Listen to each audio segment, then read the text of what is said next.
Approche-toi, assieds-toi, car ce que je vais te montrer ce soir, tu ne l'oublieras jamais. L'histoire qu'on aurait dû te raconter. Sira, épisode 9, les bâtisseurs de pierre. Il existe un endroit où les pierres parlent. Au cœur de l'Afrique, caché entre les collines, se dresse un secret vieux de 1000 ans. Les anciens l'appelaient Zimbabwe. En langue shona, cela signifie la maison de pierre.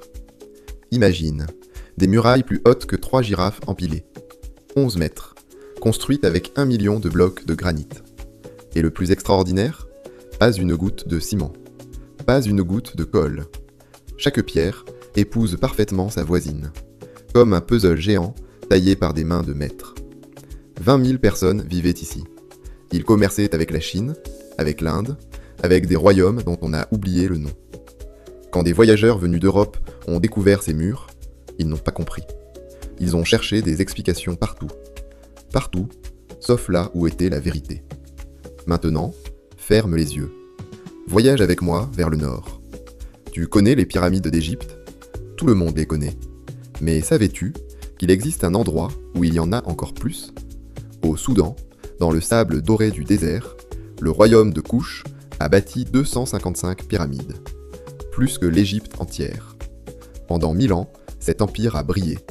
Et leur trésor n'était pas seulement l'or, c'était le fer. Ils savaient transformer la roche en métal, bien avant que d'autres peuples ne découvrent ce secret. On dit que les forges de Méroé illuminaient la nuit comme des étoiles tombées sur terre. Mais le plus mystérieux, je l'ai gardé pour la fin. En Éthiopie, un roi nommé Lalibela a fait un rêve. Alors ses ouvriers ont fait quelque chose que personne n'avait jamais osé faire. Ils ont pris la montagne et ils ont sculpté dedans, du haut vers le bas, centimètre par centimètre, pendant des années. Aujourd'hui encore, les plus grands architectes du monde se demandent comment ont-ils fait. Comment ont-ils calculé si parfaitement il y a 800 ans. Le secret est parti avec eux. Mais les pierres, elles, sont toujours là, debout, silencieuses, fières. Tu vois ?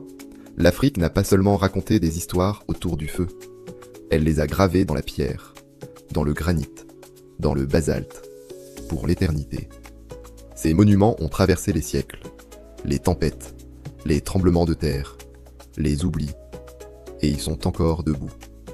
Et si ton cœur veut en savoir plus, reste avec moi, car le prochain épisode sera le dernier de la saison. Épisode 10, le dernier gardien. Ton héritage. Abonne-toi, l'histoire continue.